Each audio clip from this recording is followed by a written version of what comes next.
We do. Okay. All right. And I call the meeting of the Ethics Committee, a special meeting of the Board of Directors to order. And I will ask the secretary to determine quorum, or someone who does the quorum. She does. Okay. But, okay. Director Alvarez, Here. Director Houston, Director Williams, Director Gray, Here. Deere. Here, so we have a quorum. We have 3 members present. Yes. And is there any public comment? President Deere, we have not received any requests for public comment today. We do have a number of people here with us virtually, so if anybody would like to speak under public comment, please indicate so by raising your hand.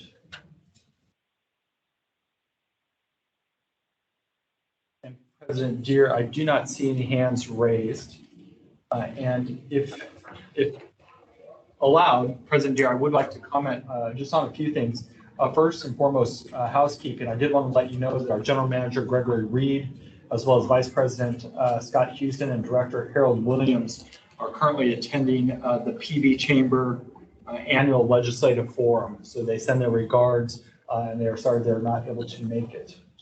Secondly, I did want to acknowledge that October 1st is the start of Filipino American History Month.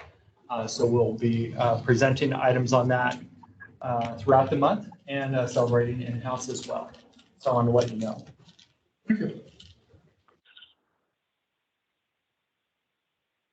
No long speech. I'll leave that to our general manager. On the action calendar, page 2, item A.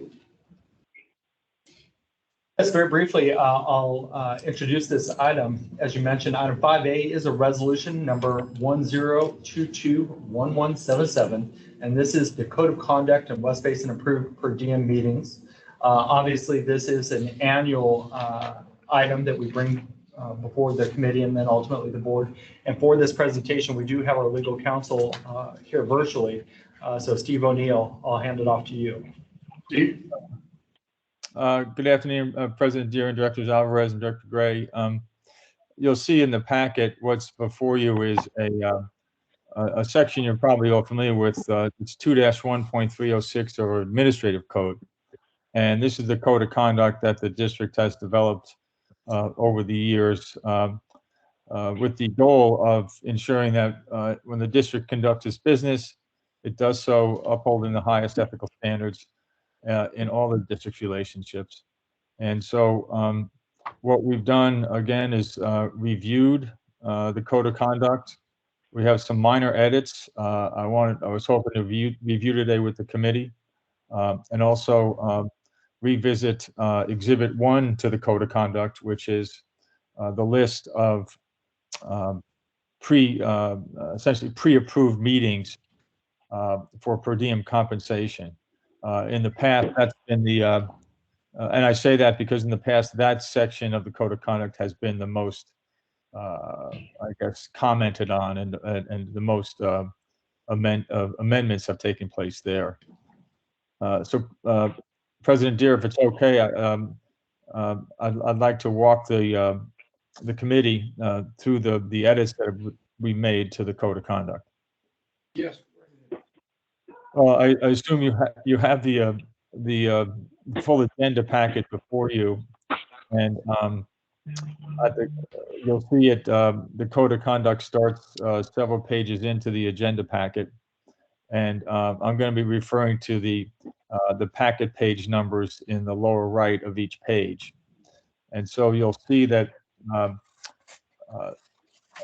the first the first edits, because frankly none of these edits are major, but the first edit is at page 6, and that is an edit to the paragraph that this encourages the reporting of suspected violations of the Code of Conduct.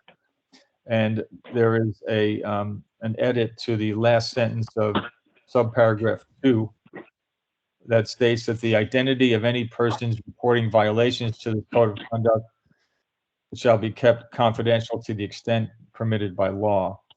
that last clause, to the extent permitted by law, has been added upon the recommendation of my employment law partner.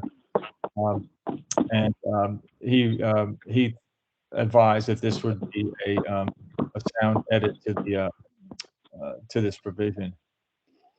You okay? Is that you, Gloria? Gloria? Yes. We have to pass a motion to do this, or just verbally agree? Well, I'm sorry, Director Alvarez. I was just gonna say, you need to go through all of the changes. Okay, and then we can come back and make a. Yeah, that's my recommendation, Director D, would be to have me review these changes. And then if there are any other changes the board needs, we can make note of those. And then you can move this recommendation, or you can approve this amendment to the code of conduct. Turning to packet.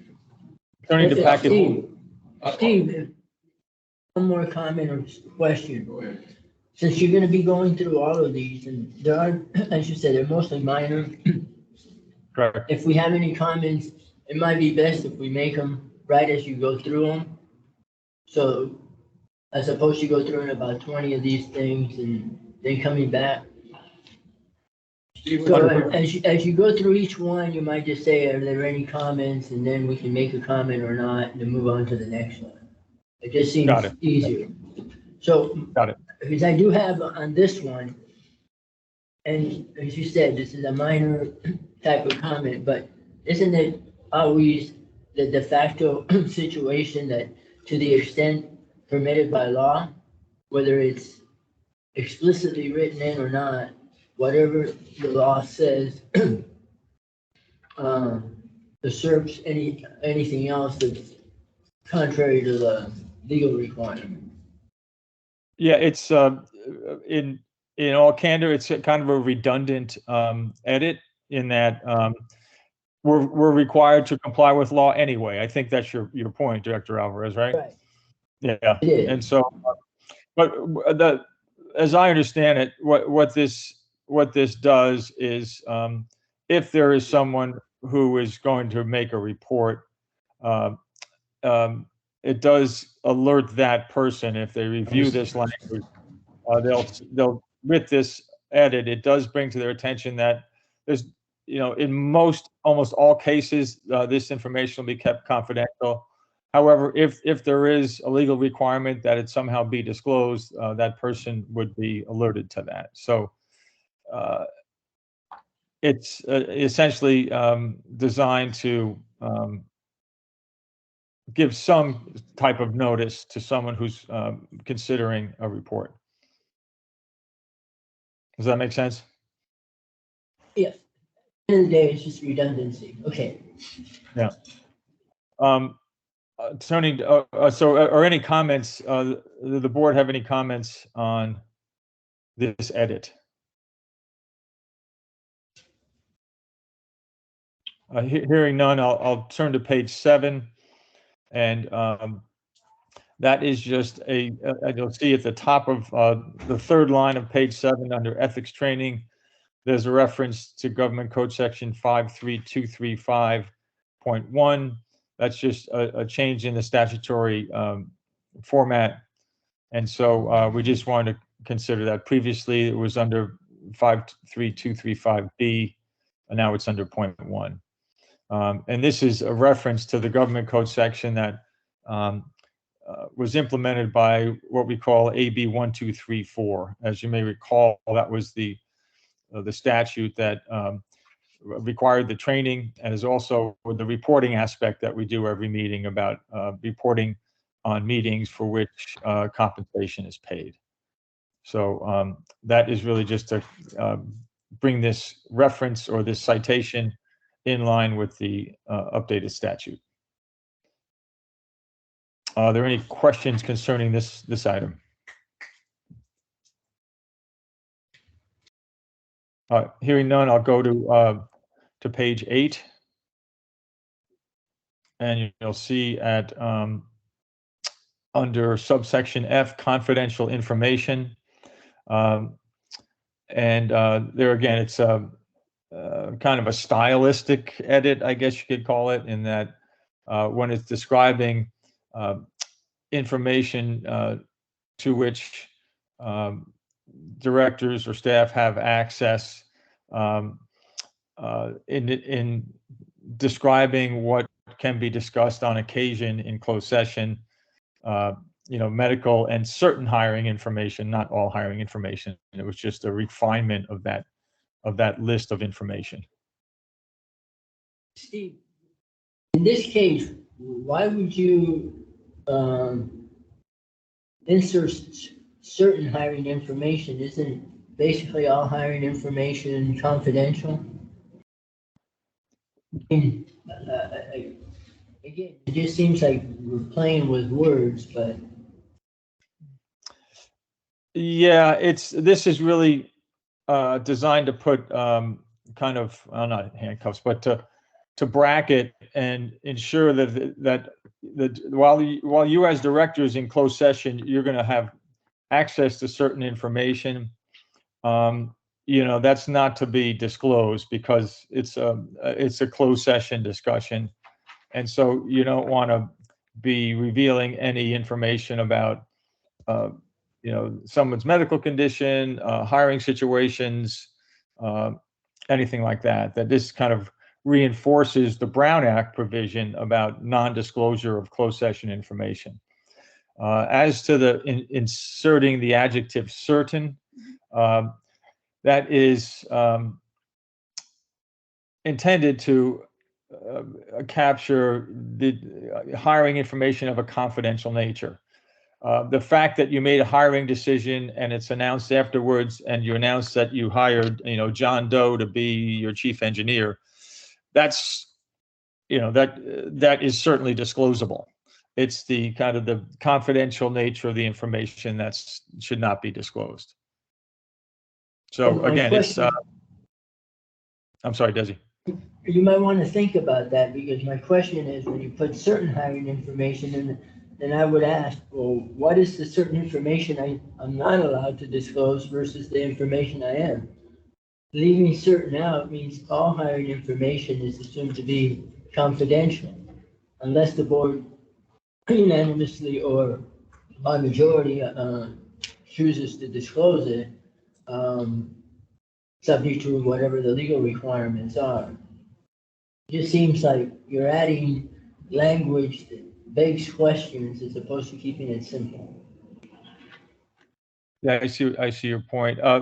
Frankly, again, I was working with my employment law partner on this.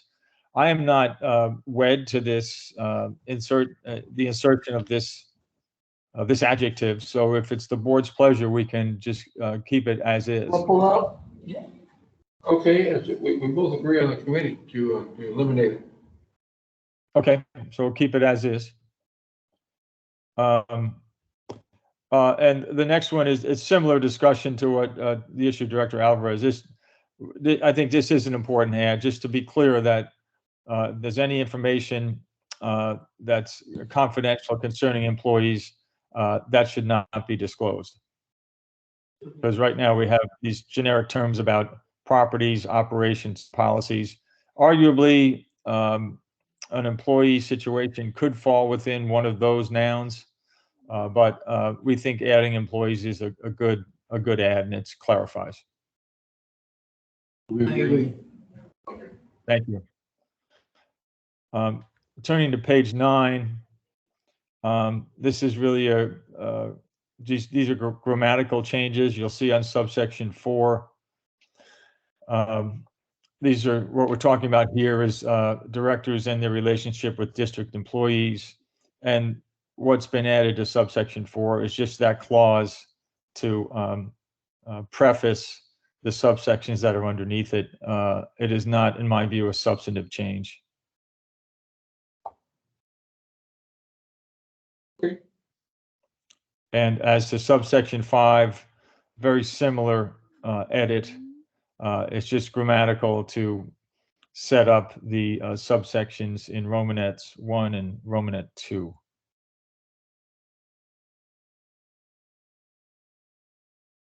So if there's no comments on the page 9 edits, we'll proceed with those edits, and not hearing any, I'll proceed to the next change, which I have at page 15 of the packet, or packet page 15. And I'll wait a few seconds so everyone can get there, can scroll there. And this item discusses the travel authorization language in the code of conduct, and it just clarifies that the actual necessary travel expenses can be incurred when you're representing the district in order to do certain things. And you can see that they were previously just listed in sequence, and now that I look at it after Romanet 1, I should probably make another edit, because the intent of this is to put this in the disjunctive, meaning it can be any one of these three things that are identified in the subsections. So my proposal would be that this would read, actual and necessary travel expenses may be incurred in connection with official representation of the district in order to, subsection 1, attend seminars, conferences, hearings, or other meetings directly related to the business of the district. And then I would add "or" after the word district, or, and then number 2, interview persons, inspect facilities, or exchange professional information, or participate in other activities as approved by the board, requiring expenditures, etc. So, Both ors included? Steve, I do have a comment. My first comment was gonna be, how come you added "or" between 2 and 3 and not between 1 and 2? it was the And now miss. you corrected that. You said, well, if Yeah. I'm gonna put it there, I'm gonna put it between 1 and 2. I would go back that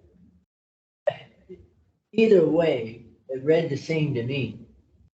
It basically says you get to be reimbursed for travel expenses for one of those 3 items, or any of those 3 items. Right. I mean, And, it really is. this is more style than substance, Director Alvarez. I think you see that. Okay, leave both ors in. Okay. And then the next edit is at page 17. Well, you'll see on the top line, we just added the indefinite article A. So that says that district will pay or reimburse lodging hotels that are within a 50-mile radius of, will not pay if the hotel or lodging are within a 50-mile radius of the district headquarters. Again, just a grammatical cleanup by the insertion of that indefinite article.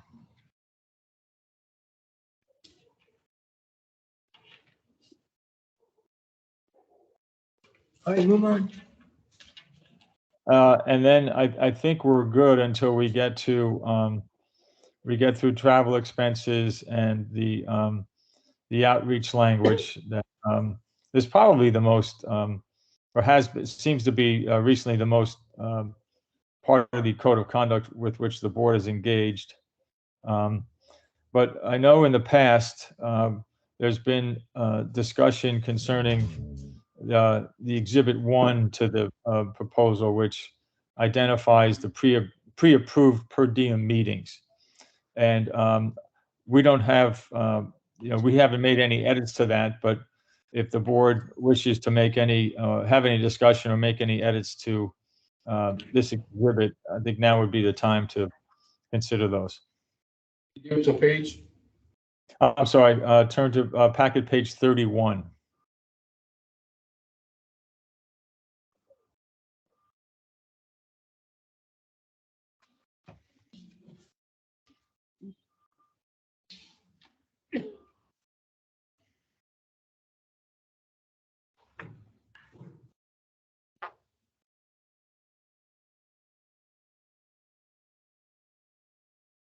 List of, Current list.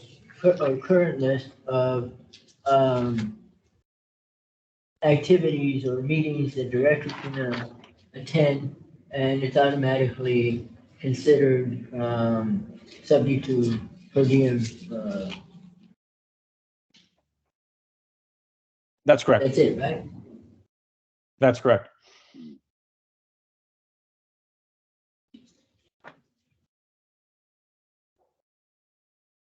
I think it's rather long, but, I would consider putting on the Chamber of Commerce meeting. I don't think we attend so many Chamber of Commerce meetings, and to have them there doesn't suit any purpose, but that's my feeling.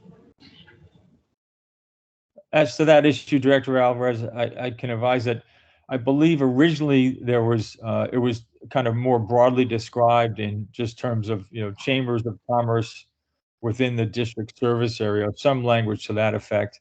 And I recall there was an effort to specifically identify the different chambers of commerce. And that's why we have this list in the exhibit now. We would have to make sure that we go back through here and make sure that we're current members of each of these chambers. But it is worth noting that, oddly enough, today we do have 2 directors as well as our general manager attending the PV Chamber of Commerce. So there are plenty of occasions where we are invited or requested to attend and present. Our general manager will be providing a drought overview at that meeting, as well as highlighting some of our water use efficiency programs. So there are opportunities where our directors are asked to attend those meetings. Very good. Mr. Chair, this is Director Gray. I have a question. Go ahead, Director Gray. Thank you. I don't have the information in front of me, but I believe there's always been a practice where when 2 directors meet on business, it's still not considered a per diem. Steve, can you explain what's the rationale behind that? Well, I'm trying to find the language that you're referring to. If you can give me a second, Director Gray, I have to scroll up. Thank you. Okay. But that is true, right? I believe that's true. Yeah, I'm just trying to, But I think if we meet with other directors of other agencies, it's a per diem. I think so. yeah, But you'll see in the code, I'm sorry, you'll see in the code at page 23 and 24, we identify examples of compensable meetings and examples of non-compensable meetings. And right. And in the non-compensable meetings, the board has previously made a policy decision that meetings with other West Basin directors are not considered to be compensable meetings. And you'll see that at subsection 4 of Right. on page I know that's page 24. Yeah, I know it's in the code, but what was the rationale behind that? Because if we're meeting on business, the agency's business, so what was the rationale behind not considering that a compensable or whatever meeting? Do you remember? I don't. It could be that, since when there is a majority of the board meeting, when there's 3 directors meeting, that is, that's a Brown Act meeting if those 3 individuals are discussing district business, so which of course requires it be noticed, et cetera. But if there's only, like you say, a meeting of 2 directors, I believe this was designed to discourage that, or to be clear that one director calling another director and discussing a district item is not a compensable event. Yeah, But I'd like frankly, it. I don't recall how the board got there in its discussions. Yeah, I understand about the Brown Act, and that we all know what that means in terms of the majority of the board meeting, but I never could understand why we would not consider that a per diem when if two board members meet and talk about the business of the district. So I'd like to have some discussion on that at some point. Back to ethics to discuss that particular issue, because we do talk to each other, and we do understand we cannot talk to two other board members, but we do talk about there are one-on-one meetings between us, and we do talk about board business. So maybe we should have that at a future discussion, if that's okay with the chair of this committee. Fine. Okay, and again, I don't have the document in front of me, so when we get to the issue, the part about the meals, I think it's under 6A or something like that, I do have some comments. Thank you. Director Gray, if I might add, per your request, and the item that I see here is under non-compensable meetings, item 4, and I believe it's 4.4, the meetings with other West Basin directors. This item, obviously, as being heard by the committee today, maybe we could have a further discussion at the board meeting later this month, where we have the full slate of directors here for that conversation, so we could do that. And then I also wanted to note that the item that you just discussed related to the meals, we do actually have that as a separate agenda item under our information calendar. So we could either discuss it here while we're going through the admin code or code of conduct, or we could discuss it under that information item. Is that your pleasure? Okay, well, thank you. Whatever the chair feels appropriate, but in terms of the per diem meeting, potentially between two directors, I think we should have the discussion at the committee, and that it's not an urgent issue, so I think it can come back whenever we have the ethics committee. Do we meet? How often does the ethics committee meet? Is it Annually. quarterly? Right. Last year, I beg your pardon? Great. Once a year? Those meetings are once a year or as needed. But as I mentioned, having heard it here at the ethics committee, we could obviously discuss it further at the end of this month at the regular scheduled board meeting. Okay, that makes sense if ethics only meets annually or as needed. So that makes sense if that's okay with the chair. Thank you. Fine with me. Okay, let's do that. Pressing on, where are we now? We were on Exhibit 1, the list of pre-approved per diem meetings. Right.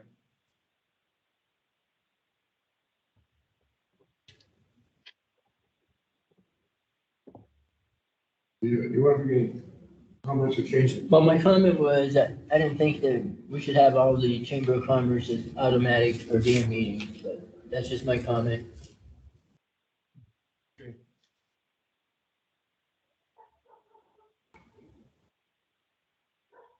Moving along, then we'll go on.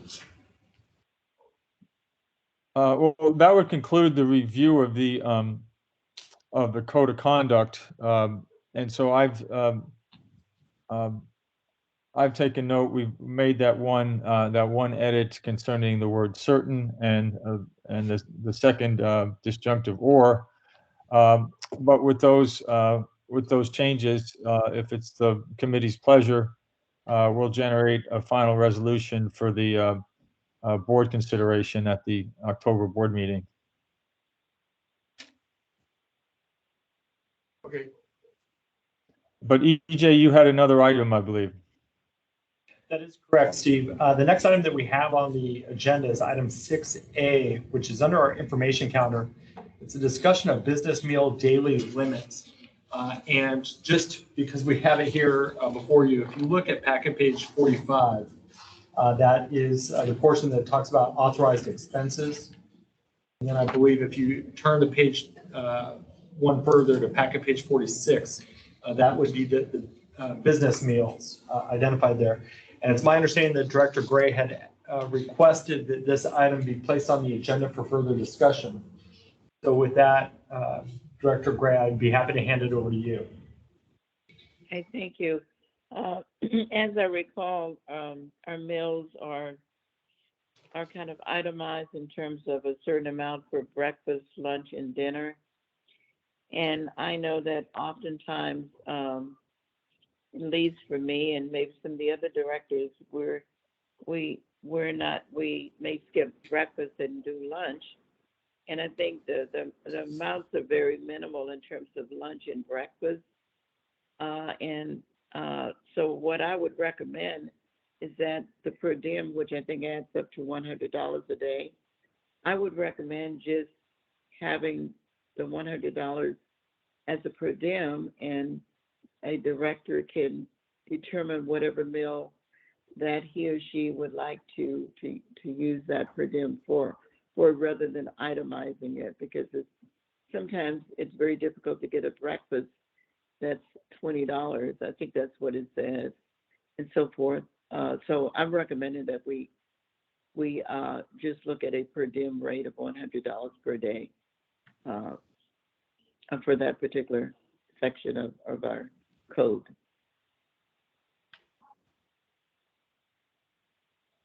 Dizzy, how do you feel? I hadn't thought about that.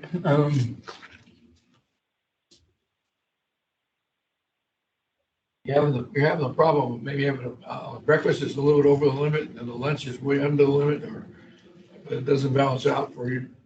You're paying extra money.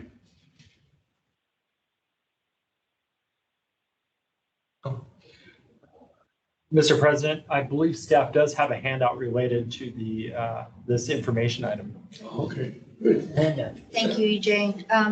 I'll pass this out.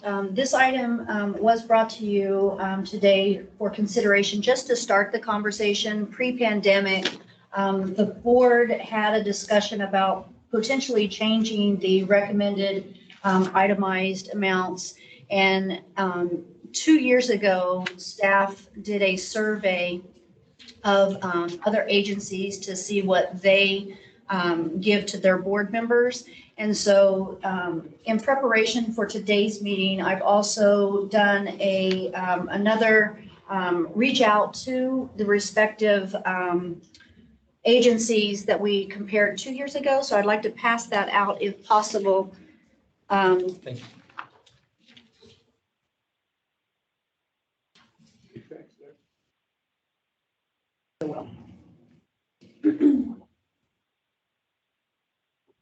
And for Director Gray, on the phone, I will have staff also email this to you so that you can see it as well. There were 2 agencies that we haven't heard back from. So before we have the board meeting, we will continue to reach out. Eastern Municipal Water District, they have no set allowance as long as there's a detailed receipt provided for the meals. Three Valley MWD has a $100 per day per diem with no breakdown. Western Municipal, they have a reimbursed daily rate as specified pursuant to the IRS accountable plan. Central Basin does $85 per day, but there's no breakdown. We're still waiting to hear back from WRD, and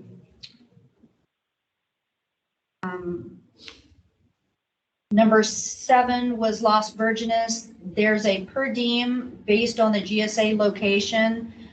They don't have any rules or stipulations, and no receipts are required. But if you're attending a conference and the meals are provided, they don't receive the stipend.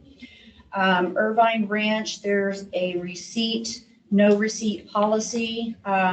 If you don't have a receipt, the meals are $15 for breakfast, $20 for lunch, $25 for dinner. If you have a receipt, it's $25 for breakfast, $30 for lunch, and $50 for dinner with no alcohol. Municipal or MODOC, Municipal Water District of Orange County, they reimburse in their per diem travel expenditures, which is $700 a day, but that also includes lodging and transportation. We're still waiting to hear also from San Diego and the Inland Empire Utility Agency. They don't have any set allowances as long as there's a detailed receipt provided. If the meals are covered by the conference, then there's no reimbursement. So Director Gray, I will ensure that you, as well as the other board members, receive this, but we will update this information as we reach out to the other 3 agencies that we haven't been able to poll at this time. And again, this item was just brought back today for conversation to see if, since we're updating the code of conduct, if the board would like to consider updating their business meals portion of the code. So at this time, I would take any additional questions that you may have from the board. Mr. I have Chair, a comment. Oh, excuse me. Well, Director Gray, Desi, Director Gray, Desi's first. He's on the board. He's on the committee. To your comment earlier, after reading all of this and so on, because I hadn't thought about it till just now, I would suggest that we go ahead and limit it for board members to $100 a day, which would be, you could do it either for breakfast, for lunch, or for dinner, or whatever combination, subject to a detailed receipt and no alcohol. thank you. Well, thank you. That is exactly what I was proposing. Mr. Chair, may I just thank Julie for the information, because that was very helpful. I find it interesting that I think you said a couple of agencies that did not have a limit, but as long as they had a receipt, but I'm only proposing exactly what Desi said. So thank you, Julie, and the rest of the board. Thank you. Thank you, Mr. Gray, and Dr. Alvarez, I agree with you also. Make that our policy. So Steve, obviously we're here to discuss our code. That was the action item before us. This item is listed as an information calendar item. If you could give us some guidance here, it seems like it would be best to prepare this specific change as an action item for our board meeting. I agree. Okay. Yeah, I agree. I'll do I just want to make sure. Is my mic on? It is. Okay. Yeah, I Yes. agree. I will generate a version of the code of conduct with the changes we discussed under the action items, as well as changing this meal limit to just a 1-day, per diem limit of $100, and we'll edit out the meal by meal breakdown. I'll do it in red line, and then so the full board will have an opportunity to see it, and it'll be before them on the October board. Thank you, Steve. Any other business? That concludes our information calendar item. We have no closed session, obviously. Correct. Director's comments. Desi, any comments? I don't have any. Gloria, any comments? Just want to thank Steve for his reports this morning and all the information in EJ. And thank you, Don and Desi, to fellow board members. Great meeting. Thank you very much. Thank you for your participation.